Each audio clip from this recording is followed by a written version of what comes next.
Welcome to this month's edition of Three Dudes Brews. Three Dudes Brews is our liquid journey into crafted deliciousness, an appreciation of the various craft styles through our own perspectives of taste, of flavor, and a celebration of the good people who bring it to us. My name's Buddy there. I'm happy to welcome you to the vineyard. Usually we join you from a brewery or something funny like that. Just straight up from the vineyard. We didn't have to get on a boat. We just simply drove across the was at the top of the dam there over the Situate Reservoir, and there we are. Joining me on this epic journey this month, sitting across across the barrel from me, the Greekiest man I know, Costas Angaruli. Yasu and Yamas, everybody. And to my left, we have none other than the wonderful Dr. Ed, who puts the Ed in bread. I do. Right? I do. I put the Ed in, bread. We'll leave it at that. Yeah. So thanks, everybody. Welcome back. And we are here today with Stephen at Nickle Creek Vineyards and Foster, Rhode Island. Let me tell you, this place is definitely a hidden gem because I had no idea that you guys were even here. Yes. What exactly is your location here? It's 12 King Road, Foster, Rhode Island. 12 King Road, Foster, Rhode Island. And how long have you been in operation here? We were actually incorporated in 2008. We opened the doors in 2012. Okay, that's awesome. And tell us a little bit about yourself. Well, I've been making wine since I was 21. As a joke, my parents bought me a wine kit and said, it's wrapped up. If you want to drink, you got to make this wine. Right? You got to make it. So the joke's on them then, right? Yeah, it is now. But it was this awful plastic barrel thing, and it was a Merlot, and I named it Morbid Merlot. It never tasted any good. Oh God! I waited. I only got I don't know, maybe 5 or 6 bottles from it, but I waited. Probably a good 6 years. Wow. See if this thing was going to taste good. It never did.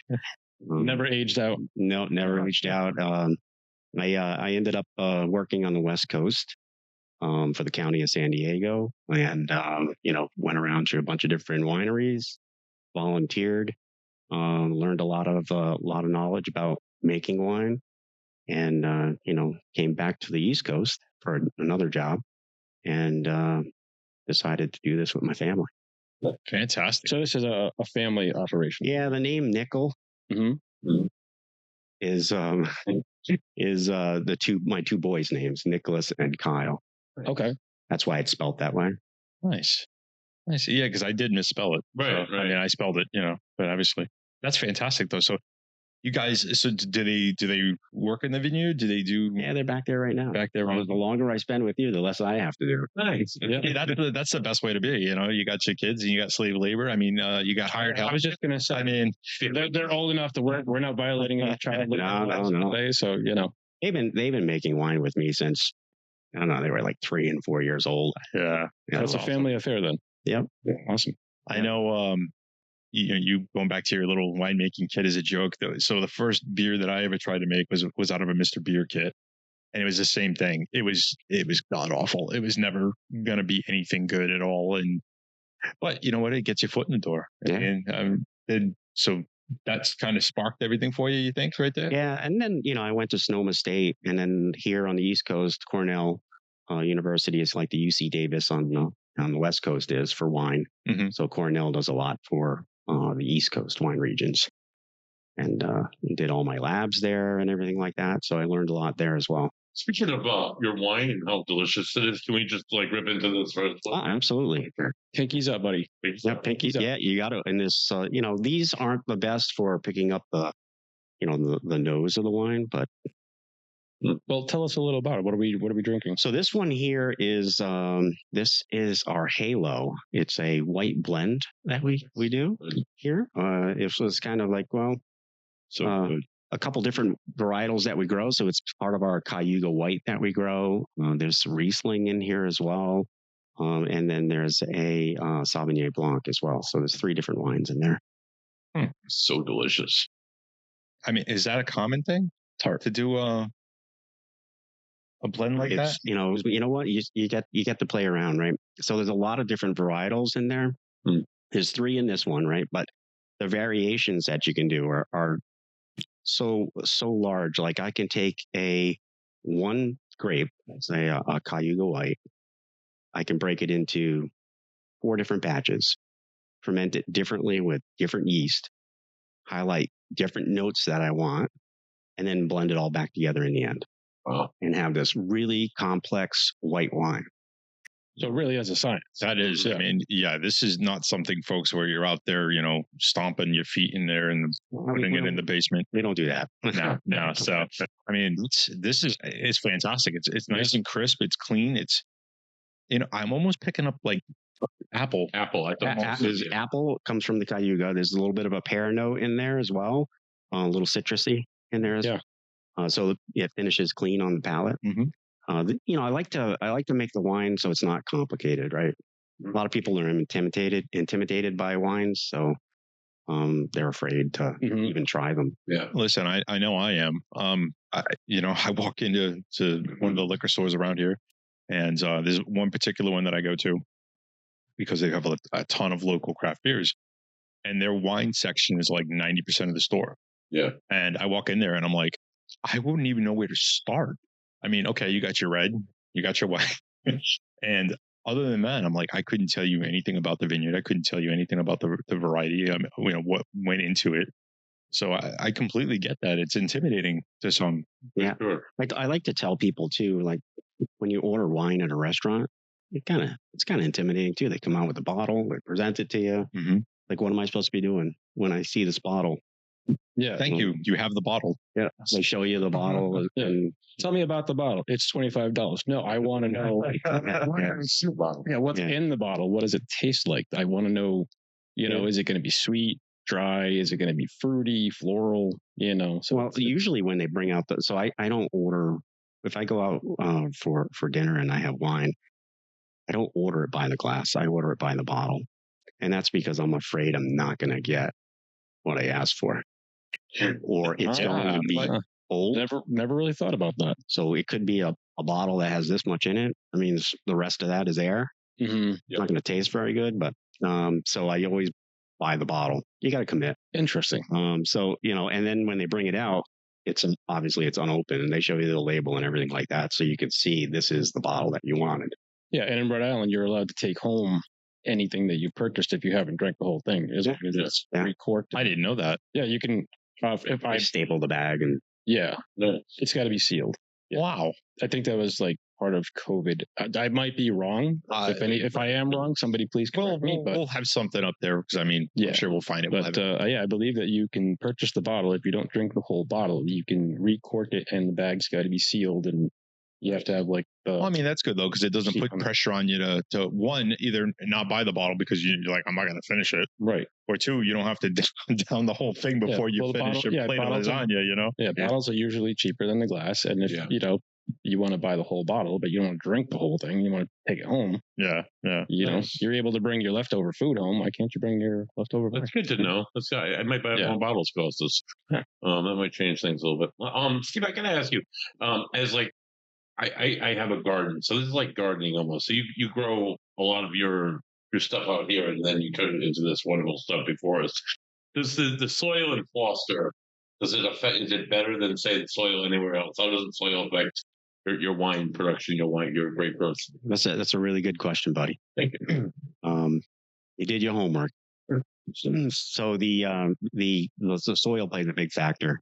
When we decided to open up a vineyard, we looked at 25 different properties. Mm-hmm. This one here has the worst soil that anyone would want, which is perfect for grapes. It's very good drainage, rocky, very gravelly. You want the rocks. I know there's a lot of rocks. There's a lot of rocks in the soil this way. Oh yeah, that's what I'm looking for. That's what I was looking for. Yeah, and the drainage is really good. Grapes like to look at water; they don't like to be in water. Mm-hmm. So they just want the essence. Do you grow all of your own grapes? No, we grow about 60%. Wow. Because we pulled in and we saw like all the vines, and it reminded me of like being back in like Italy or Greece and stuff like that, where like there's vines everywhere and everybody's growing stuff. So it's like, wow, this would be like beautiful I can only imagine in the spring or the summertime when everything's Actually and everything. growing. Yeah. Yeah, we just finished our winter pruning, so we cut everything that was up in the trellis, everything down to the main arms that go across that bottom wire. Everything is off. How many acres of grapes do you grow? So we have about, I think it's 5 acres planted. Oh, that's quite a lot. So the grapes that you're bringing in, are they local? Are they? So they're from. So that's another piece. Is everything that we bring in is from East Coast. It's got to be like I can't grow a California Right. Cabernet. I don't have that climate. So if I do buy grapes, it's got to be on the East Coast. So we do a lot with upstate New York. Nice. I mean, it makes sense though. I mean, if you think about it, why would you're not in California anymore. Yeah. Like you said, the soil's not going to be the same. Everything's not going to be the same. Climate, it's not going to be the same. So why would anybody expect you to make that kind of style? I'm sure people probably do still though. But so now with these kinds of crops, the vines and all that, do you have to rotate your grapes like around the property? Like you just keep them there forever?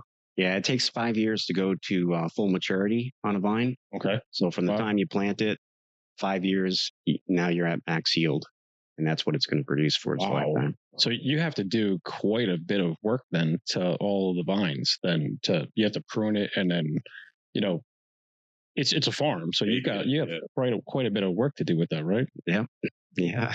So are pesticides or I think that do you use pesticides? Do you use anything? So we use Sure. Yeah, so deer are a pest. So not much we can do about that. We do netting. You can see that those black things that are on the sides. Yep. We drop the netting down. That keeps the birds and the deer out. And we have it's it plays like animals in distress during harvest time. And the deer and birds all hear that, and they're like, there's a predator over there probably having lunch. We stay away. So that's pretty good. Genius. Yeah, you're using something like this. Right. But as far as we do spray, but we have to spray things like nitrogen foliar applications. So on the canopies, we spray nitrogen, boron, magnesium, lots of minerals. Yeah, calcium, potassium. We do. Grapes have a lot of potassium in them. They need them to grow. So it's things like that we spray. No pest, pesticides or anything like that. And we work with the DEM here. They come out and they put little traps in the vineyard, and they monitor the types of pests that they're seeing. So we've been doing that for probably since we've been open. So would you say it's pretty heavily regulated? For spraying? Well, not for spraying, but what you have to do, if you said DEM's coming out here and that's a voluntary kind of program that we partner with them, and that way, if there's an invasive species that is coming into the area, we know about it, and they can help make recommendations on what we need to do. Nice. That's awesome. So we've got that spotted lanternfly. I was just getting ready to ask you about that. And we haven't had it here, but I did see it in Rhode Island last year. Oh, a lot. Yeah, we had tons of them. Let me tell you. Yeah. So we're, him and I are in North Providence. Buddy's over there in Smithfield. I know I would wake up in the morning. I'd walk the dog. I'd go back out and my back deck. There would be, I would kill 10 or 12 of them first thing in the morning. And then by the afternoon, there's more. They were getting so bad. I contacted DEM a couple times. I'm like, listen, what's going on? I want to let you know I'm not getting one or two. I'm killing them by the dozens. So hopefully they figure something out, because it's going to get to the point where nobody's going to want to be outside in the summertime, because they're going to have spotted lanternflies just buzzing around them all over the place. So I'm not usually one to sit here and go, yes, kill something, but these things are just a nuisance. Yeah, well, not even just a nuisance. They're a danger, right? To folks like you, Steve, that make your living, growing crops. What do you, they start coming in and they start destroying things. We had some, prolonged cold weather, this year, right? We had a couple weeks where it was really cold, so that may help knock them back. So we'll have to see. Hopefully, that's the other thing. I'm hoping the winters here just kind of do them in. I mean, I don't know, but we'll see how they come back. Hopefully, not stronger and better and no skeeters. Yeah, please. Sure. So the other thing is I guess they kill bees. So that's a bad thing, but anyway, enough about the bugs. Yes. Let's move on to number two. Number two. This is what we named after the town. This is our Foster White, and this is a Cayuga White grape. So is that the only grape you use for it? Is. It's a single varietal. Yep. It's fantastic.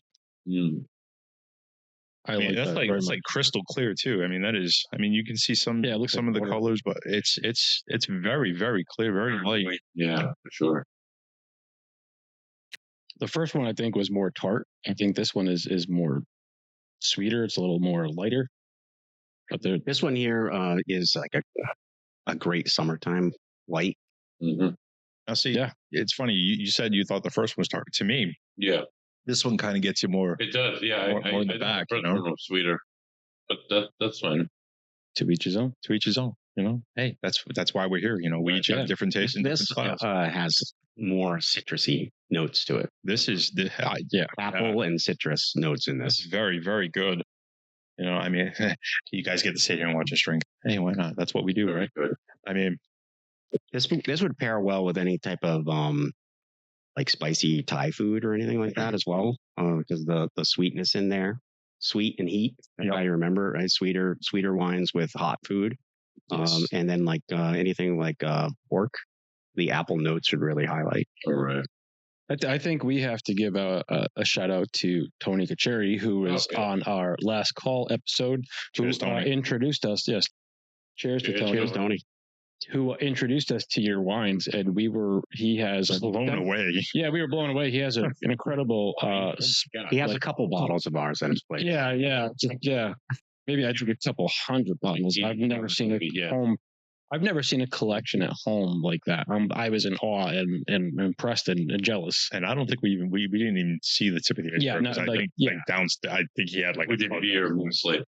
But either way, I mean, his selection. He was a huge fan. He is a huge fan of your wines, and he introduced us to it. And here we are, a winery, a vineyard in Foster, Rhode Island. I've never heard of it before. So surprise. That's why we reached out to you. We were like, we need to get you on because what you're doing here is magic in a bottle. Mm-hmm. We try, right? Every year the raw materials a little bit different depending on the growing season. So, you try to stay as consistent as you can, but, you're starting with different materials every year. Right. It changed my perspective on wine because before I did, wine would be the nasty red wine that I don't like. Or not saying anything bad about red wine because we got 3 of them right here. Well, you were buying the Carlo Rossi gallon of the shit that my mom drinks. table. Was it in a box? Yeah, box stuff or the Carlo Rossi, the fat bottle, just the under $10 bottle. The wicker at the bottom in the package store. Yeah, it's like $4 a gallon. Yeah, so it's just a better. It's the good stuff. It's table wine, right? Yeah. But so you mentioned you've got something new to work with every season. So let's get an explanation out there for folks watching and for myself. So when somebody says, "Oh yes, this is 1983. Oh, it was a good year." Yeah. What does that mean? Does it mean like the age of the bottle, or is it the growing season? The growing season. The vintage, right, is the growing season. So basically, it was a good year to grow grapes that year. The right amount of sun, not too much rain. No issues with pests or fungus. Maybe they had to spray something. Could affect the taste on it. So you had like the perfect scenario. Yeah. Yep. So from a science background and perspective, how that's got to be incredibly difficult because you spend all of this time trying to add minerals to the soil. You're worried about temperature and the sun. Is it going to be a cool summer? Is it going to be 70s and 80s? Or rain? Rain. Yeah, exactly. Like the rainfall. Is it going to be a dry summer? Is it going to be soaking? All that's it plays a huge factor into raising crops. So how do you know? how do you know what your grapes are going to taste like? This year they might be I eat them. more acidic. So is that what you do? Like I do. Well, we measure them, right? So one of the big factors, pH and sugar. And so sugar is eaten by yeast and produces alcohol, right? So, but the pH of it.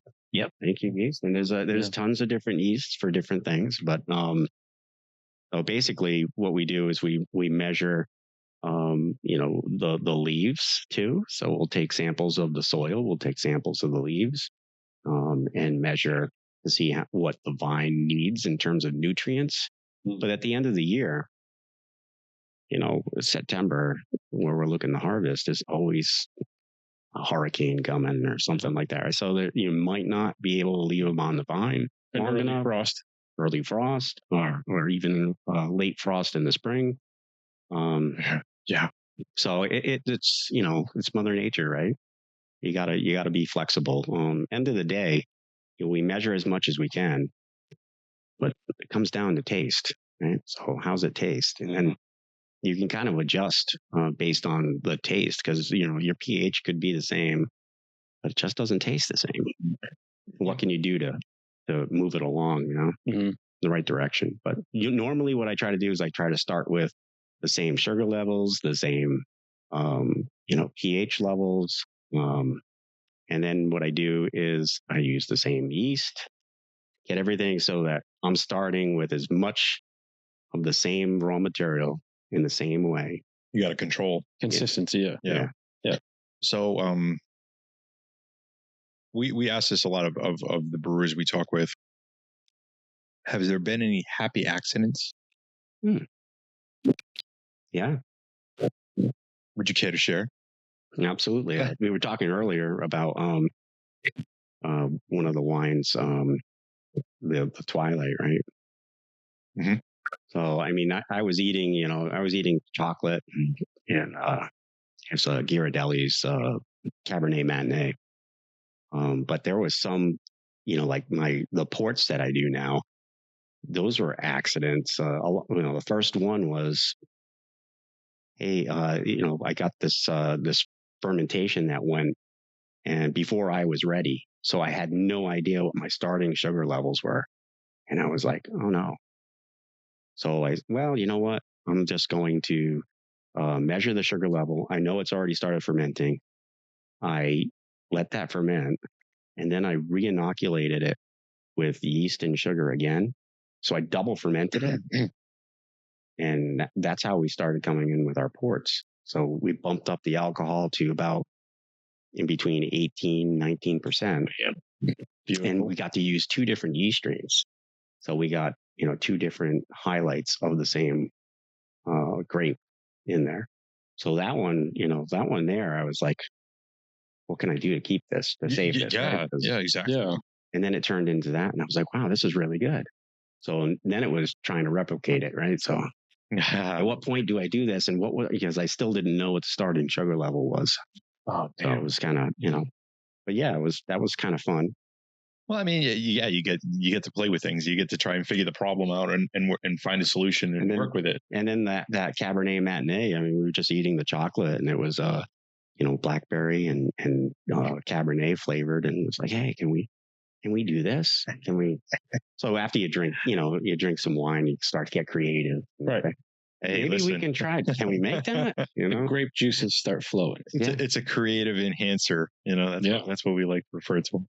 I do have a question for you, Stephen. So whether it's like a red or a white or what is this golden one, is it reflect the color of the grape that's being used, or can you use like a purple grape for white wines? So you can. So like a white Zinfandel is the same as a red. Have you ever had a red Zin? Yes. So it's a deep red wine. It's the same grape, only they don't let it sit on the skins. Oh. So that's where the colors come from. Something new every day. Damn. Yeah, I learning something new on 3 Dudes Brews. I had no idea there was a red Zinfandel out there. Yep. I don't think they just call it it's a Zinfandel. There's a white Zinfandel, but if you order a Zinfandel, if you're having a steak and you order a Zinfandel, you're going to be a happy guy. Yeah. Now, Zinfandel. That's isn't that like a Eastern European, like Croatian type of wine, I believe. Yeah, there's a few different, like now. I mean, you can get them in Chile, you can get them. The West Coast has a lot of Zinfandels there. In Spain, you can get some pretty good ones. But Zinfandel is one of my favorites. Syrah, Petit Syrah, those. I never go wrong with those. Yeah, I think my wife and I, we're more of the Rieslings and the sweeter type of wines, like a dessert wine. Yeah. Like I love sugars. I'm not gonna lie. I'm a sugarholic. So we'll drink like a Moscato, Riesling, things of that nature. But like when I'm cooking, it's like, okay, I have to try the wine first. And it's got to be a good wine to make sure that like if it's good enough to drink, I think it's good enough to cook with, because you get like a Merlot or something like that, and it's got that big bowl flavor, and that just like when it comes to cooking, it just adds so much complexity to it. It does. Yeah. You bring up a good point too, because I was always taught growing up cooking, learning from my grandfather and all that, the old Italians. If you wouldn't drink it, you don't cook with it. Exactly.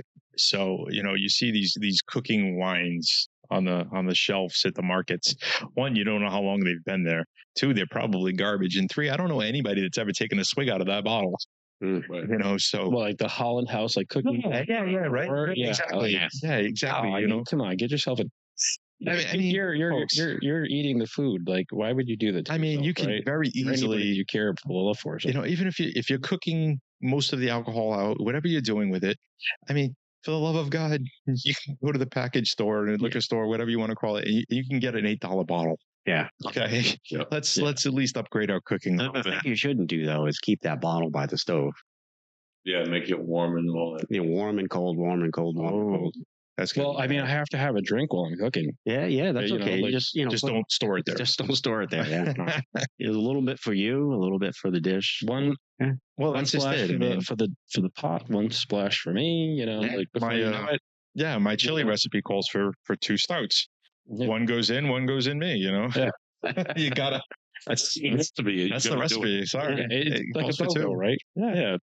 What else are you gonna do? What we got here? What's this one? This has been enticing. This is one of my favorites. So this is a Pinot Noir. Oh, cheers, gentlemen. We have not done that. Oh, that's shame on us. It's very good. Shame on us. Oh wow. So Pinot Noir, that's a French style. Is it a region? Is it a grape? That's the grape. It's Pinot Noir. Grapes, Pinot Noir. Okay. Yep. Oh, that's delightful. So we do this one here. The oak is a little bit different on this. So this is what I'm sure you guys are familiar with. I'll ask. Are you familiar with how they burn the barrels? No. Tell us. Okay. So, I am. That one I actually. Let's pretend we don't know. Let's pretend we don't know. Not everybody out there for this one here. This is what they call a medium plus toast oak. All right. So there's a light toast. There's a neutral barrel, which is there's no oak, no toast to it. There's a light toast. There's a medium toast. There's a medium plus, which means somebody took their eye off the ball for a minute and it got in between medium and those happy accidents, right? Right. So this one here we did with a medium plus. So it's a. When you say you toast the barrels, you put it over fire? So we actually, so when the heads are off the barrel, there's a propane burner that goes in there. You basically do 1/3, and then in the middle, you don't get the same level of char. So there's kind of like some of the neutral and lighter tones in the middle of the barrel. Nice. But yeah, that's basically how they do. Flip it over and burn it. There is a lot going on in this one. Yeah. This pairs really well with anything: cracked pepper, garlic, steak, shrimp. Pinot Noir is one of those reds that you can do with, like the beef or seafood. So it's very versatile. Yeah. This would pair really well with salmon, little, like if it grilled some shrimp up with salt, pepper, garlic. Really? Because I know that a lot of times fish you usually associate with the white wine. Yeah. But you're saying that this would be good with salmon. Absolutely. Yeah. Now, all of your wines, they're all put into barrels, right? And then they all get aged at that point. Yeah, they do. Yes. We're drinking off of one of them right now. Yeah. So There'll be pictures. they go in. Obviously, like you said, there's like no char to like very deep char, and you put your wines in there. I'm assuming, like, do you have like, how do you know when they're ready? Is it 1 year, 2 years, 5 years? No, Like, so basically, I so there's a lot that happens when it goes into the barrel, right? So for instance, in like 9 or 10 barrels, you're losing a barrel of wine over the course of its Angel share. evaporation. Right? Yeah. It's it just evaporates, and you constantly have to keep them topped off, right? You want to keep that air out, but you basically taste it, right? And then when you think, hey, this is where it's at, you wait longer. So the wine evaporates out of the barrel, and then you have to top it off. Why do you have to top it off? Because you want to limit that headspace in the barrel. Why is that? So that air is bad, right? Oxidation. Yeah, you don't want it to oxidize. Right. So you top it off, right? I know the answer to the question. I know what he was doing. Yeah. We do purge with nitrogen as well. Okay. But we try to keep the barrel as full as. Is that something like unique to you, or is that like something that's like across the? No, it's not unique to us. It's we use nitrogen. You could use you could use CO2, or you could use argon. Argon's pretty expensive. Yes. But we use nitrogen here. I have a nitrogen generator as well. So wow, that's cool. So I'm not gonna lie. So far, this has been my favorite. It's my favorite. This is. I mean, we're not done yet, not by any means, but this is. I've gone ahead and actually tasted the next one a little bit because You're a cheater. But it's cheating. But I don't have to do it today. Can't wait. I saw you do it out of the corner of my eye. Yeah. Listen, I'm watching the expressions on his face, and he's like, if for the three of you out there watching, you go back and you see some of the other episodes that we do, and Buddy will like completely kill a flight. He'll be done, and we're like on number 2.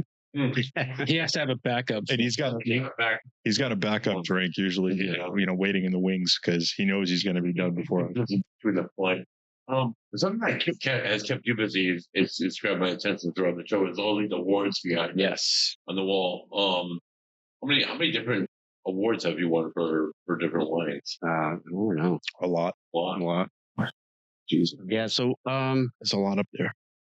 It's not all the wines that we make. I haven't put all of the ones in any competitions. I really didn't want to do wine competitions. Yeah. Well, why is that? I don't know. I just felt like if people vote with their wallet, if they come in and they like the wine, they're going to buy it. But if they don't know you're here, like we didn't know you were here. Until somebody you do now. Yeah, we definitely do now. Like, everybody will know now. We happen to be fishermen as well, and we go to Carbuncle Pond all the time, and it's not that far from you. Yeah, it's not that far away. So if we're, I knew I recognized you guys from somewhere. So yeah, he was the guy catching sunfish. Sunfish. Yeah, so I don't even catch a rockfish. Yeah, so. Don't listen to this guy. He's lying. But anyways, we'll see who's catching what an opening. I mean, it's a double-edged sword, I'm sure. Yeah. I mean, you've got one, you do these things. It's part marketing, right? It's getting your name out there. People are seeing you, visibility, and then you win the award, and then you get to I don't want to say boast. Yeah. But again, you get to now attach that, to that wine. But the problem is though, is that might, like you said, it might influence. Instead of them going with their taste right off the bat, they may be like, "Oh, well, this one won gold. I got to have this one." Well, people do come in and they say, "Hey, is this the gold medal wine?" See, and I want people to try something. The bottom line is, do you like it? Yes, right. If you don't like it, don't buy it. Don't buy it. Exactly. If your Merlot is a gold winner and I don't like Merlots, exactly. Yeah, why would I? Just because it's great, but it's not the style that you like. Yeah. So why would you do that medal is specific to the style of wine. If you're not a fan of that style, don't do it. Don't do it. Yeah, because then somebody may be like, "Oh, well, I had it wasn't that good. I had a bad experience. It was bad. I didn't get anything. I didn't like it. It got gold, but no, I didn't get it. I didn't try anything else. They don't It's come not back. for me. Well, the thing is, though, is that now they're associating everything Right. with that one particular. Yeah, Merlot gets a bad rap, I think, because it's a great wine. It's pretty versatile. Yeah. You can do a lot with a Merlot, but the movies, Well, that's what I was getting ready to ask too. Is that, are there any styles or trends right now going on in the wine world? We know there are in craft beer, right? But in the wine world, exactly. I'm in another planet right now. Are there any trends that you're seeing that are happening? Not particularly. I mean, we've chose to do a couple things a little different. Like we do fruit wines as well. Yeah. We do a strawberry, we do a peach, we do a blueberry, we do love that raspberry. Yeah. And they're just fun wines. You don't have to think about it. You don't have to pair it with any food. You just pour a glass and enjoy it, right? Yeah. And it's all about the conversation. Yeah. It's you're enjoying the wine, you're enjoying the conversation. It's just having a good time. So those, we only do those because I had asked my kids, and I said, they were pretty young. Right? I said, hey, if you guys each pick a wine, I said, we'll make it together and we'll sell it. And I'm thinking, Syrah, they're going to pick this wine. and one says, how about we do blueberry? And the other one says strawberry. And I'm like, what am I going to do with that? So going back to our conversation, prior to taping and talking about the younger generation, they're not drinking nearly as much. They're drinking like Trulies and White Claws and seltzers and things like that. But I can tell you from my own experience, women love drinking wine. So I think it's more like a heavy women. 90% plus are women. Right. Wow.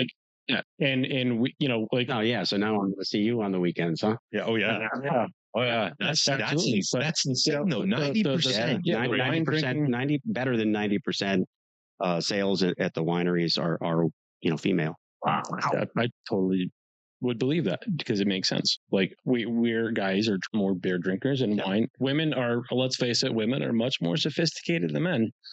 I'm going to throw that out there. My pinky's out. My pinky's been up too, bro. But women love drinking wines, and I think that the younger generations like fruited stuff. They like things. They want wine to not really taste like wine. Yeah, they want beers that don't taste like beer. So a lot of those fruit flavors, and I love fruit flavors, like you said, peach, raspberry, blueberry, strawberry. Even when I make my own meads and wines at home, I'll use fruits, in the fermentation, and also secondary, and then in back sweetening and all that stuff or whatever. But to get that, you don't give it to Ed. No, I don't. So it was very good though. Yeah, it's aging right now, so it's in the back. It's in the back. So I got. So we do we have. I try to have a wine that try to have something for everybody, wherever you are on that spectrum. So if you're a fruit person, we have the fruit wines. Yes. If you're a traditional person, we have the traditional wines. If you're somebody that wants to try these one-off kind of things like the cappuccino or the Twilight or Decadence or anything like that. Yeah. The fruit wine. So for someone like myself, who I'm not a typical wine drinker, but I told you before the show, I do like fruity beer. It's like a stepping stone to get me into the more drinking wines and talk into the microphone. Forward, dude. Yeah. Buddy, it's funny you say that, because what I do find is people come and they start drinking the fruity stuff or the whites that are a little sweeter, and then they migrate to, I now like the reds. So gradual progression. It's and then they like it a little less sweet, and they want a little more body to it, or a little more oakiness, or a little more tannins to it, and then next thing you know, so they're on the red side. Right. They go with what they know, and then they start experiment. Come to the dark side. We have exactly. Yeah, come to the dark side. The more complex flavors. So we try to have something to move you along that spectrum. Nice. In maturity. So right. That's great. I've got two questions. So first, we'll start with this one. Is that, so what would you say would be your gateway wine, your starter wine? Because we talk about that all the time with the craft beer scene, where Gateway beer. there's a gateway beer, and it's usually those, for this generation coming up, it seems like it's usually those sours, the fruity. It doesn't taste like beer, but I'm drinking a beer. So what would you call your gateway wine?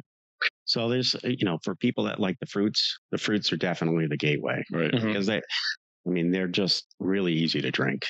You don't have to think about anything. They're just very flavorful, tastes like peach. You're just drinking peach. Yeah. Right. So that, for people that don't drink wines at all, that's what they would gravitate to. The ones that you tried with the Halo and the Foster White, those would also be What are you doing? A gateway kind of. Yeah, the Halo, that was impressive too. I really like the label. Right. Yeah. Well, yeah, I was looking at the bottle. Again, there'll be pictures, folks. But yeah, I was over there checking out the bottle, and I'm like, what is it? Oh, Halo. It's got a halo on there. Yeah, right. So it doesn't matter how bad you are. If you have a glass of that, it cures all things, folks. Yes. It washes away all sins. So that was one of my favorite labels, and I was like, I got to make a wine that matches the label, and that's why I put some extra time into that one, because I'd had it before, and I was like, it's not quite where I want it. So I think we got it where we want it now. And that's the other good thing. I mean, you get to kind of tweak things from year to year, right? Yeah. Crop to crop. Yeah. A lot of people come and always ask, hey, how come it tastes, you're pretty consistent. And I'm like, I don't think I am, but I try to be, and I have a library, not of books, but of wine, where I keep different years. And before I release, like, I'll pull some from the barrel, wine thief it, pull it from the barrel, open up a bottle from the library, compare them.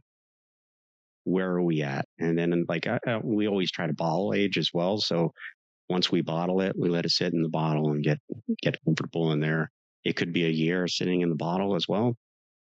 So you kind of got to gauge that, but we're pretty good at that. But when we pull that library bottle and compare, how does it taste? Mm-hmm. Is it close? Am I the only one that's going to notice the difference because I'm trying, this one? Yeah, and this one? yeah.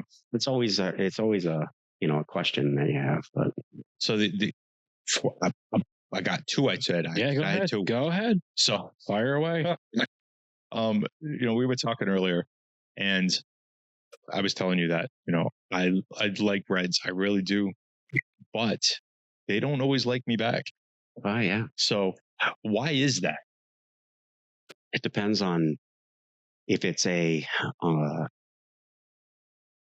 red that's been heavily produced, right? So what I mean by that is there's been modifications to the wine to make it taste good.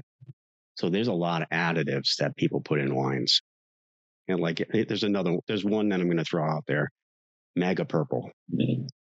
If I have a wine, if I have a wine that has Mega Purple in it, it'll make this thing look like, super red, purpley, deep color, beautiful color. Yeah. If I have that, I will not feel good. So what is that? It's a color enhancer, right? So, it's a cheating method. Right. I mean, do you think? I mean, It's a way of enhancing. Well, is it actually make it more visually appealing? Yeah, exactly. Though, is it not doing anything for the flavor? Though, is it? No. It does. It makes it adds a little bit of sweetness to it. Okay. It does change the flavor. It makes it more palatable, but it doesn't. To me, that it upsets my my stomach. Mm-hmm. I get like acid reflux from certain wines because they're heavily sulfited. Well, that's it. With me, it's headaches. My wife happens to be allergic to sulfur. Yeah. And when she drinks certain wines, if they're heavily sulfured, like she'll break out like her whole entire neck, chest, like face area, everything. That's pretty common, right? So they do a rule of thumb is to burn a sulfur stick in a barrel, right? So once you empty it, throw a sulfur stick in there. So now you've got that sulfur. Now, why is there sulfur added to the wines? So we don't add sulfur. We are low sulfite. Mm-hmm. there's which is great news. Yeah, any fermented beverage, there's more sulfites in your broccoli than there is, in our wine. We're pretty low. I think we're on like 40 parts per million. Jeez. So what we did to that. So in order for us to get there and not have it go bad in a bottle or anything like that, we measure the total dissolved oxygen in the wine. I have a meter for that. And then we measure the total packaged oxygen in there. So how much oxygen am I moving into the product during bottling, during all these processes that I have, and how do I mitigate that? Right. So we use nitrogen. I mentioned that earlier. Yep. So we purge with nitrogen in the tanks, in the lines, in the bottling machines. Everything gets purged. The bottles themselves are purged, and we keep a nitrogen blanket over the bottler the whole time it's in process. Awesome. Wow. No, I have a question. What is the purpose of the sulfur? Like why is it's just to keep it from spoiling. Okay. Yeah. So it's almost a necessity. So what we do, prevent the oxidation. Yeah, we do things a little bit different. Like I don't want to mention the company, but I work work for a major pharmaceutical company. So this is not your full-time job. No, this is not my full-time job. Okay. We're not surprised. I mean, the lot of brewery owners that damn near everybody that we talk to really has almost everybody's got a day job. Yeah, this was my hobby, right? It's an incredible hobby. It is a tasty hobby. Yeah, and I've done quite well with it, and I'm very, very happy for that. But it's allowed me to, not to get off on a tangent, but this has allowed me, because this is not my full-time job, it's allowed me to. I want people to have a good time. Yeah. I don't want them going broke having a good time.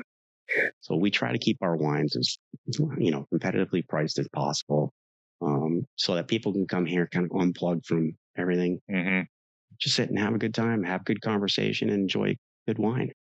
But as part of my other job, there's different processes that we use that I've employed. Like we use ozonated water. So what we do is we change the O2 to O3. It's an unstable molecule. It binds to any type of biofilm or anything like that. I don't have to use chemicals. It flushes out with natural the water. Cleanser. So we use ozone and things like that. In lieu of using sulfur or things like that. Which is great news for somebody who happens to love wine. Listen, but be allergic to sulfur. Yeah, exactly. Sulfites in there, it can be. And if you can do it other ways, why not? More can enjoy it. Exactly. Why not? Yeah. Why not? That's the thing that gets me with wine, is that there is so much chemistry involved in it. It's like people think, it's a science project. Exactly. They think they just grow grapes, they take them, they mash them. Nah, it doesn't happen that way. Exactly. No, there's so much behind it. But let's move on to number. Because Buddy's almost done. All right. So this one here, is called Vendetta. I love the color. I've been sitting here smelling this one, and I'm just like, okay, we got to taste. I got to taste. I don't want to stop smelling it. It's this deep, fresh grape smell. Yes. Yep. Grape taste is there too. Yeah. This one is a hybrid grape that we grow here. It's Cornet Noir. I could drink. Oh my God! I didn't think I was a red wine drinker until I sipped some of this stuff. It's pretty good. Please tell us about this wine. I need to know. Yeah. So this is done with a light toasted oak. Okay. As well. So it's got a high residual sweetness on it, right? So it highlights a lot of the grape profile in there. It still has pretty decent acidity on it. This one is a hybrid grape that Cornell came up called the Cornet Noir. Jeez. This one we put we said sweet revenge on the bottle, right? Vendetta, sweet revenge. This one's this is a great wine that you don't even have to have a red wine that you can have no food with. Yeah, I was going to say compliment, but this is like alcoholic grape juice. Yeah. You know, I would I just sit there and drink. like the It's great. like pretty popular red I can see why. among non-red drinkers. Yeah, So this is kind of the gateway for the red. Exactly. I was going to say it doesn't. it's It a doesn't. gateway red. It is. It, It's a it, gateway doesn't, red, it yeah. doesn't drink like Yeah. those other reds out there. Yeah, It definitely doesn't drink like the one Pinot we Noir. had. Yeah, Yeah. it doesn't. You know, so And it's a similar grape. It's a hybrid. Right? It's a pretty red looking into the glass too. yeah, it's got beautiful color, beautiful nose. Yeah. So I a two-part question. What is your favorite wine to make, and what is your least favorite? This is my least favorite to make Really. Really? Why would that be? because it's the most difficult. Okay. Why is it the most difficult? I'd love to know that. So this, I'm going to be totally honest that you know how many times I have come close to dumping this because it does not taste good. It's a good beer, dude. I mean, good wine. Wine. You're drinking wine, dude. see, buddy's like, I have, every batch of this has come close to being, just, hey, you know what? I'm just Teetering on the edge. is it frustration? and it's like, and then I pause and I walk away and then, I'll say, you know what? Let me try it next month.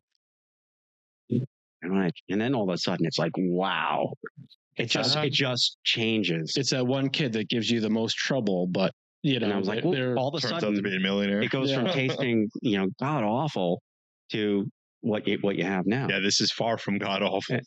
so this is your This love, is you this have a is the love one hate that relationship with this is the one that I hate to make. Which one do you love making? What's your favorite to make? My favorite, Who's your favorite kid? so we don't do that. Yes, we do. No, we don't. I don't know. I enjoy making all of them, but this one here, it really is a pain. But and people always ask me, "Hey, what's your favorite wine?" And I always tell them the one that I'm working on. Yeah, Because that's getting the most attention. if you're working on Halo, I can't go and drink a Pinot Noir and then taste the Halo. Yeah, It's like, afterwards, I don't know. Yeah, You your have palate you have to keep focused. you got to drink a lot of the Halo and get it focused and kind of do bench trials. Like I'll do, and sometimes I'll do too many, right? So I'll have like 6 or 7 glasses of Halo going, and I'll make minor adjustments in acidity and stuff like that, and then I'll say, wow, I think this one's it. But now I've had 6 glasses, so so I write everything down, right? I keep batch records, pretty detailed batch records, and so I write everything down, and that's my starting point for next time. And then I'll taste it, and I'm like, oh, you know what? I don't know. I should have had that 6 glasses. But man, it tasted good. Yeah. That's fantastic. But I mean, you would definitely, a mad scientist when it comes to this stuff. I mean, So Tony introduced us by giving us, I think it was a raspberry, and there was also I think it was, what was it? An espresso. Oh yeah, the cappuccino. yes. Tell us about that, because all of our minds were blown. It's wine. Yeah, like what is this? It was a 375 milliliter bottle, That's an interesting story too. it was heavenly. It was divine. It was luxurious. It was deep. It was Silky. It's silky, it was smooth. Yeah. And it was just like, wow, like Classes needed a change of clothes after that. yeah, exactly. Like I needed my smoking jacket and a nice. We'll go with that. There we go. Yeah. So we were selling these little What is that? chocolate covered espresso beans, Mm-hmm. Okay. and then I had a glass of Cabernet, and I'm eating these espresso beans and stuff like that, and I'm like, yeah, this is pretty good. There's a great combination. Like I'm crunching them up, and I got the Cabernet, and I'm like, wow, this is really good. And that's that. I said that was another one. I was like, hey, I wonder if we can do this. Mm-hmm. So there was some that didn't come out so good. We did trial batches and stuff like that, but we finally got it. Yeah, it was down. my wife's, by far none. It was her absolute favorite that we tried or whatever. Now, do you carry, like, are those small batches? Like, you don't carry those like all the time? No, we don't carry them all the time. Yeah. And that's, we talked about that earlier, but it's like if you come and you want the cappuccino and we're sold out because there's only so many, There, the next time you come and it's available, you're like, well, I want to buy a case. Yeah. So those are all limited run products. Yeah. Pretty much everything that we do. We try to keep because we supply liquor stores as well, but we don't give them everything that we have. Are what liquors do you know of, like liquor stores where your products are available on the shelves? I saw like 10 or 12. Yeah. Okay. Yeah, they're listed on the website, but we don't Not near us. if for like wine club members and things like that, we have a whole other. So you have a wine club membership? Yeah, we have different wines that we don't make available to anyone. Wine club membership. That's a perk. Yeah. So like Tony's on the list. Of course he is. Now, Yeah. Of course. Why So would not? we'll have to keep calling Tony. Like, is this like limited, or can anybody join? Like I do reserves. Okay. So I have a Cabernet Reserve, a Pinot Noir Reserve. These are bigger, bolder. They're free run. So basically, when we're putting the grapes into the press, this is the juice that comes off without pressing. And there's more skin contact with them, and there's just a lot more that goes into those reserve ones. And those are only available for wine club members. And there's other exclusive ones that we do that are just wine club wines. So do you have like a limited amount of slots for your wine club? No. No. So anybody can join the wine club. Yeah. Wine club. Yeah. And it's a pretty good program too. So I think Buddy's being converted. Yeah. Like Buddy, you already finished that? I don't even know what he's doing with his glasses over there. He's like, it was damn good. I've actually sipped into this. Kids don't try this at home. We're professionals. Yes, we're professional drinkers here. Let's not try this at home. Listen, I tell folks, we're honest in our reviews and our opinions and what we find appealing and not. One good way to tell with a lot of us, if we don't care for something, there's a lot left. Yeah. So if we're killing them, there's a reason for it. I think that we all have different palates, right? We all have different perspectives. He is, for instance, if we're talking beer, he's a double IPA kind of guy. He likes that piney, that high alcohol. I'm on the broader side of the spectrum. I like fruited beers. I like sour. I think I like things that are on the fringe of what we would call a beer. And I think Ed is more of a classic guy. So that's what, a lot of times we all three of us might agree on something, but then there's other times where we definitely do not going to agree no matter who, we're going to die on the cell. Right. Yeah. Well, we tried yours, like I said, at Tony's house, and they were phenomenal. And we were all three of us agreed across the board. Everybody there was like, wow, blown away by I think we had tried that was presented to us that evening from yours. Yeah. So speaking of presented to, in that case, I have to finish this. Yeah, you do. So speaking of fringe, right? So this one you're either going to love or you're not going to. I've loved as long as there's no cucumbers involved. Doing some really weird stuff with the glass, less than I don't know what he's doing over there. This is a blackberry chocolate Cabernet. Whoa, it's awesome. Yeah. So we don't have smell-o-vision, obviously. If we did, the nose on this. You just gotta put it up to the mic. Oh, smell that. Do you have this in bottles right now? Can this be purchased? No. So we sold out of this. We sell out every year. Just so damn but we do release it annually. I'm telling you. When annually? Tony can tell you. He's probably got some in his house. Tony, if all your bottles are missing, it wasn't us, I swear. But you get the chocolate and the berries right up front. Right in front of you. It's just your nose is just punched with. It reminds me of Nerds candy almost. Remember Nerds? No, this is straight up Ghirardelli. This is, oh my God. You get that fruit nose, and then you get that deep chocolate right up the front, and then it slowly is just melting. Yep. Yeah, it's just wow, amazing. What is the name of this again? This is Twilight. Oh my God. Twilight. Yeah. Twilight. You can come around if you want to taste. Hey, Eric, come on. It's Twilight. So You did the movie. we have Aaron You on like camera, wine. but Wifey's off. she needs to try this. If she approves, then anybody will approve. This is absolutely nuts. You nailed this. Yeah. You know, I know you said what you were going for. You know what the hardest piece of this is? Right? Blackberries. Looking good.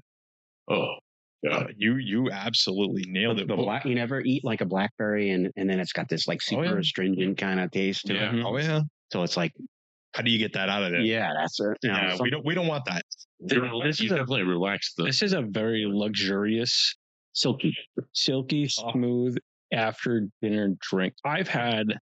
I need a cigar 5-course and I need meal, a fire and a jacket. I need a cigar, and we talk about that all the time. This is like when we do that, we talk about barley wines. We talk about some deep, complex stuff where like we need to sit by a fire with a blanket and a cigar. And this is not a chugger. This is like you sip this and you appreciate all the notes, the complexity that went into this. This is like. This is a fun way to release it in the fall. Yeah, because it's like sitting by the fire pit. Yeah, you know, enjoying the twilight. Almost like a Tootsie Roll a little bit. It's that chocolate. It's that chocolate note that's on there. You definitely get the berries on the nose. Yep. You get the berry on the flavor, and then it transitions into chocolate, and it's blackberry, right? Yeah. So blackberry is usually like very sour, and using like sour beers or whatnot. But I don't know, it's so sweet and delicious. I don't pick up on any of the sour. Somebody's on TikTok in the background. Oh boy. Let me tell you though, it lingers. So next time you guys have blackberries, right? Like chew them on and then let them sit in your mouth for a little bit. And you'll taste there's a lot of like bitter tannins in there, right? So the seeds and everything. So it's a tough thing to counteract. You don't want to. It goes to you because you nailed this. This is a 11 out of 10. This is a home run. Yeah. So you know, I don't know if it's the wine talking because you know. No. We'll be here by. Oh yeah, absolutely. Like, when I find something that I like, I'm all in. We say nothing if it's If I don't have any we say nothing at all. Yeah, we don't say anything because we don't want to. You know, because somebody else may come in and absolutely, love it. But this, I grew up in the city and grew up in Providence. My grandparents, we were fortunate enough that it was a family home. We had a 3-family, but it was all family living on each floor, and that's where they when they came over here, get your hands off that. They that's where they all got off the boat and they lived there. And we were fortunate enough where their yard ran the length of the city block. So from one street all the way back to the next street parallel, that was the yard. So we had, a garden growing up. There was a pear tree. We had mulberry, blackberry, raspberries. So we would be out there all the time. My brother and I would be outside and we just at the bush. And we're just sitting there and we're just sitting there and we're just picking berries right off the bush. And my grandmother's yelling out the window, going, "You gotta wash them first." Yeah. And we're like, no. Yeah. My grandfather, he had apple trees, pear trees, He had his own little trellising set up and everything like that. He lived on the neighbors lived in Pawtucket. So Nice. On like a farm piece of property that is not there anymore, but he made his own wine and everything like that. As kids, we would always be out there, eating, and he would graft, like he would take and graft like a pear and an apple tree together, and just get creative that way. That's crazy. My family were greenhorns from the bucket, and we had grapevines growing above, and we had strawberries and all the berries growing. And, like every year, like my mom would make like all these jams and jellies and preserves or whatever.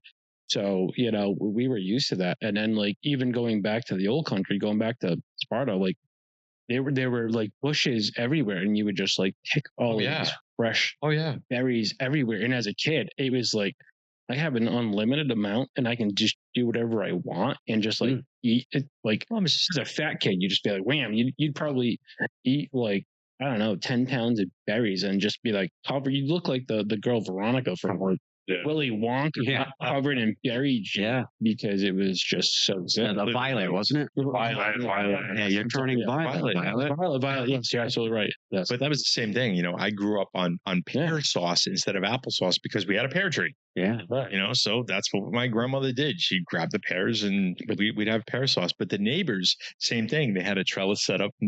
They had the red grapes growing. I don't know what variety they were, but they had the grapes going, and that was just it. The old man next door. Next thing you know, he's coming over and he's at the fence and he's like, "Yeah, bottle of wine for my grandfather." Bottle, Yeah. You got the old Italians coming over. What are they going to do? They're going to keep making wine. Yeah. I took some pears and I fermented them, and so basically what I did was I took them, I put them in a big chest freezer, and then put them inside the press. Why would you do that? Put it in the chest freezer. So basically, the same thing with the peaches. So we freeze them, and it's like 1,000 shards just Get it more expands juice. them, right? Right. So it breaks apart the insides, and then as that thaws out, it's super mushy, right? Mhm. So then you just press it, and then you get Makes all it that easier juice. that way. Yeah. So have you ever seen where you freeze something fresh, whether it's meat or anything like that, and the next thing you know, you thaw it, especially with fruits, like you're saying, it's like it's sitting in its own puddle of juices. So you're telling me that water expands at 32 degrees Fahrenheit? No, I'm telling you that those ice crystals puncture and pierce every cell that they come in contact with. That's what I'm telling you. I know you are. But I'm talking ice crystals. Ice crystals, yeah. Ice crystals. Yeah, they puncture the cells of the. I just said that to you. Yeah. So when we took the pears back out, when we emptied the press, it was like somebody sucked. The pear was still intact. Just like somebody sucked it right out. And we took that juice there, we fermented it, and then we distilled it. We made like a pear brandy out of it. Now, it's pretty good. Off camera, prior to our taping, you offered my wife some apple cider. Like you have do you have like seltzers and ciders? Like what else? We do make hard ciders as well. Hard ciders. Yeah. Now, is this locally grown apples? Like, do you grow your own apples here? No, we don't grow the apples here. Okay. But it's just something that we started playing with last year. My boys are older. They like drinking, hard ciders. I think we've had every hard cider there is out there over the last year. And some of them that's available on the market. Yeah, we've gone to a bunch of different places too, and we've bought everything from the liquor store. It's all research. Research, of course. Yeah. Oh, tax write-off. But the thing, some of those are so back sweetened that they're like sticky. They're some of them are fantastic where they're nice, they're crisp, they're dry. You get the apples, but some of those other ones out there. We're not going to name names. What's that? I've had some really bad ones that they don't taste like apple at all. Cider at all. It tastes like a Jolly Rancher. Yeah, it's like just plainly. There was one. Say it. There was one that was. It smelled like a urinal cake. Oh no, that's terrible. Oh God, no, please. Oh God, no. We were all like, no, that smells like it. Okay, so are we going to name names? No. Well, yeah, we don't. I want to name. No. You know it when you smell it. Oh God, damn it! So listen, we cannot throw anybody under the bus. We don't do that. As long as we say that it's in our opinion. Yeah, it was my. It wasn't just my opinion. Exactly. It was everyone there. As soon as I said urinal cake, everybody. No. Okay, thank God. Is it like a major global company? Probably. I think I know probably absolutely no hard cider in there. Probably not. No. Yeah, it's just hard. It's apple flavoring. Yes. You're okay. The flavoring. Yeah. But yes, like a tea. Rhode Island, I mean, we have so many apple orchards here. Yes. That you don't have, like you said, you don't have to grow them here because there are so many folks already doing it. Yeah. So you're helping them and helping yourself. Right. Yeah. Now you get your apples locally sourced for your apple ciders, or so this is something that we haven't really launched. We did like a soft launch last year. We've been making it for ourselves. So we've drank quite a bit of it. Just a few ciders. Just a few ciders here and there. Like I said, I mean, and we've done probably, I don't know, I don't know, 20 different batches that we made last year. We bought, the kegerator, we bought the, the bright tanks and everything so we can carbonate them. So we bought a canning line. We've got all these pieces in play. Nice. Now we need to narrow down. All right, guys, I've done wine infused ciders. I've done, just some crazy stuff. Because you can. Brandy, because we do distill brandy. Yeah. So brandy what? Brandy. Yeah. So like actual like apple brandies, like Brandy. so distilled wine is brandy. Right. So so we have a still in the back that we do a little bit here and there, but we don't sell any brandies or anything like that. Sometimes you gotta be greedy. But what we do is we season the barrel, okay, with the brandy, and then we take the brandy out, and then we'll put the hard cider in the barrel, so it takes on some of those brandy notes. Yes. Please, can you let the man speak? Sorry, yeah. Yeah. So once it takes on those brandy notes to it, you got this. It's fun. It's got brandy notes. It's the cider. It's more than one note apple. Yeah. It just becomes this complex, almost like a mixed drink. Right. Yeah. Right. Yeah. How about ice wines? I have not done any ice wines. Okay. Oh, ice wines. I've had an ice wine. So ice wines, there's a certain criteria in order to call it an ice wine. It has to have like so many consecutive days of freezing on the vines, and then you have to harvest it and process it that way. Well, I was just thinking. I would think here in New England. Yeah, because all of a sudden you get a late frost or like. The problem is, I can't. Yeah, I can't predict. I can't predict the weather.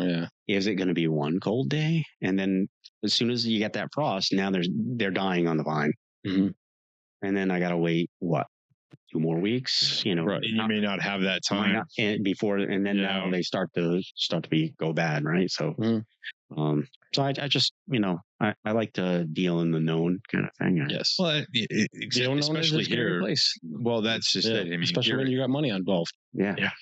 It's one of those things, like you said, you can't predict it. I mean, the weather here, it's that old adage, oh, you don't like the weather? Wait a minute. Yeah, it was 60 degrees. That's just it. I mean, so folks, we have different levels of seasons here.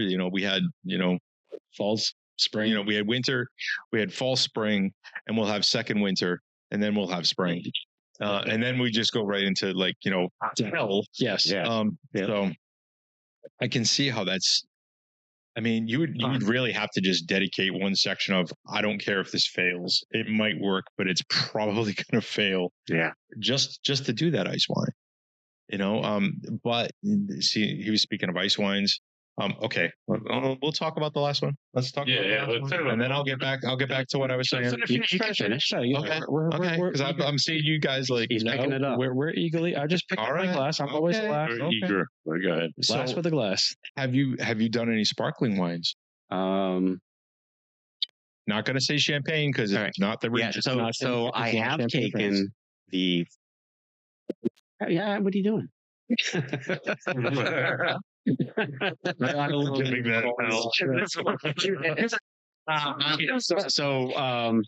I have taken the Foster White, and I've carbonated it. And how is carbonation a game changer? It tastes just. What does it do? Just like a sparkling white wine. I mean, it tastes fantastic. You can't call it champagne or anything like that. These are just little things like we did like mimosas here, for the morning, and that's why I did it. I did I carbonated the Foster White, and we had mimosas. I've got Aaron off camera just smiling away. We wouldn't get you out of here. Mimosa. Well, they were good. bottomless mimosas. So let's talk about this guy because everybody's individually looking at it, sniffing it. This as soon as you bring it up to your nose, there's no question what it is. It is peach. It is peach through and through. I was going to say strawberry. And you can even tell, the color's a little bit golden, just like the peaches. Golden color. I don't know if you guys can see this on camera, but this is by a man. It's golden. Yes. This is you don't have to have any special food. Peach heavy. You don't have to have a reason. No, you can this is enjoy it. It's a day drinker. It's very sweet. I can see why you put this last. Summertime beverage, probably. It's got that like meatiness of a peach. Like you get that like robustness of there's a body to this. It's not just like it's the long peach finish on this. Yes, you can still taste peach. Yeah, front, middle, back, the whole thing. Peach all across the. No question what it is. Yeah. No, and this was actually the first one I smelled. I was sniffing. Like from the very beginning, I'll just peach. This is definitely Steve was like, get the hell away from that. He's like, no. You can't come close to that one yet. Mrs. has to try the peach because but 90%, right? To your credit, that. Okay, I'll take that. Don't give it back. I need the glass back. So for somebody that doesn't drink wine, I'm on the job. So this would be fantastic. This would be absolutely fantastic. If you're a day drinker on the boat, honestly, it's really easy to drink. This is like it's springtime, and I'm in the garden, and I'm like doing stuff. Like not really hard. Yeah. Like I might be pretending to work and like having like a bottle of this. Hand raking and this is one of those wines like we were talking about earlier. If you're not a wine person, you're gonna love this. You're gonna love this. Yeah. And then you're gonna realize once you get up that you drank the whole bottle and this guy. It's very it's peach through and through. And I think that's your gateway wine. Well, I think it brings you to like a gradual progression because people are scared about it. Yeah. Because, oh my God, wine? I don't know anything about wine. It seems very complex and scary. Yeah. You think about what you just said there, right? So if I come here and I know the peach wine, and I'm like, oh, well, you know what? Try something maybe I'll try this Halo. Yes. Yeah. I mean, that's a pretty delicate, transition. Yeah. Oh, you know what? I can drink this too. And then you start drinking that, and then you say, you know what? Let me try this Foster White. Yeah, right. And that's another small transition. They're conservative. They're reserved. They're kind of scared. Like the next thing you see all these movies where like wine is like, oh my God, you have to be a sommelier. Everybody has to like go to school and become a sommelier to really know about wine. Where it's like you can start off like baby steps. Like this is a sweet wine. We talk about like when we talk about beers, it's a gateway beer. This is a gateway wine. It gets you to this guy. Gets you to that guy, and then it gets you to if whites are good, let me try a red. Yeah, right. And then you go into like that Vendetta that is a sweeter red, and you're like, oh wait, you know what? That's pretty good. Right. And then let me try something a little less sweet. And then after your words, you need a nap. Absolutely, of course, of course. But so we have gone way over time. But that's okay. We could be here absolutely you're not even all day. Phenomenal. Well, we are without a doubt going to finish this guy. Oh yeah, let me tell you. Steve, listen, I want to thank you so much for having us, for your hospitality, for your time, the wine, everything, for the knowledge. I mean, it's been an incredible episode. So folks, listen. There's a winery. There's a winery in Foster. Okay. Change your You didn't know this, man. Right. Change it. You need to get here. You definitely need to get here. Your horizons pellets. Exactly. No, I'm just saying they need to get here. Everybody needs to get here. Right. This man is doing some fantastic stuff with his kids. Magician. And magical wine. Magic in a bottle. So, buddy, why don't you go ahead and take us out? God, this has been amazing. For Faustus, the Greekiest man I know. Brad, he puts the bread in Ed and Ed and bread. And bread. For Steve of Nickle Creek Vineyard. This has been Buddy Day. It's been 3 Dudes Brews. It's been a great time, guys. Drink locally. Drink awesome wine and drink local wine. Cheers. Cheers.